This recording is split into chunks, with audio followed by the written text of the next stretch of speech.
അങ്ങനെ 2026 world cup start ചെയ്തു.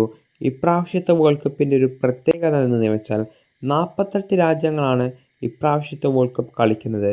അത് വേൾഡ് കപ്പ് ഹിസ്റ്ററിയിൽ തന്നെ ആദ്യമായിട്ടാണ് ഇങ്ങനെ നടക്കുന്നത്.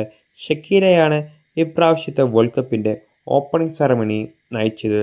ഒച്ചോവയുടെ 6ാമത്തെ വേൾഡ് കപ്പാണ് അദ്ദേഹത്തിൻ്റെ ഹോംലാൻഡായ മെക്സിക്കോ, പിന്നെ USA, കാനഡയിൽ നടക്കുന്നത്. ക്രിസ്ത്യാനോ റൊണാൾഡോയ്ക്കൊപ്പം മെസ്സിക്കൊപ്പം ഒച്ചോവോ അദ്ദേഹത്തിൻ്റെ 6ാമത്തെ വേൾഡ് കപ്പ് കളിക്കുന്നത്. മെക്സിക്കോ വേഴ്സസ് സൗത്ത് ആഫ്രിക്ക മാച്ചിൽ മെക്സിക്കോ സൗത്ത് ആഫ്രിക്കയെ 2-0 തോൽപ്പിച്ചു. ഫുൾഹാമിൻ്റെ സ്ട്രൈക്കറായ ഗിമെനസാണ് ആ 2ാമത്തെ ഗോൾ മെക്സിക്കോയെ കണ്ടെത്തിയത്. അദ്ദേഹത്തിൻ്റെ ഫസ്റ്റ് വേൾഡ് കപ്പ് ഗോളായിരുന്നത്. പിന്നെ ആ മാച്ച് കൊണ്ടത് പ്ലേയേഴ്സ് അല്ല, റെഫറിയാണ്. കാരണം റെഫറിയുടെ ഒരു സൈഡിൽ നിന്നൊരു 3 strike red card for South Africa players.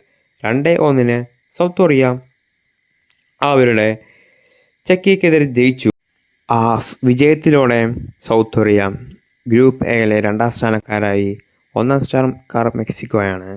കാനഡയിൽ നടന്ന ബോസ്നിയ ആൻഡ് ഹെർസഗോവിന മാച്ച് അതിൽ 1-1 ഡ്രോയാണ് കലാശിച്ചത്. പിന്നെ US versus Paraguay match 4-1 US ജയിച്ചു. ഈ മാച്ചുകളൊക്കെ കഴിഞ്ഞാൽ USA ആണ് നന്നായി കളിച്ചത്. അതവരുടെ ടീം റേറ്റിംഗ് കണ്ടാൽ മനസ്സിലാക്കാം. പിന്നെ ബ്രസീൽ വേഴ്സസ് മൊറോക്കോ മാച്ച് ഇന്നാണ്. ബ്രസീൽ വേഴ്സസ് മൊറോക്കോ മാച്ച് ഒരു തീ പാറുന്ന് നമുക്ക് കരുതാം. പിന്നെ ജർമ്മനിക്കും ഇന്ന് കളിയുണ്ട്. അപ്പം അത്രേ ഉള്ളൂ.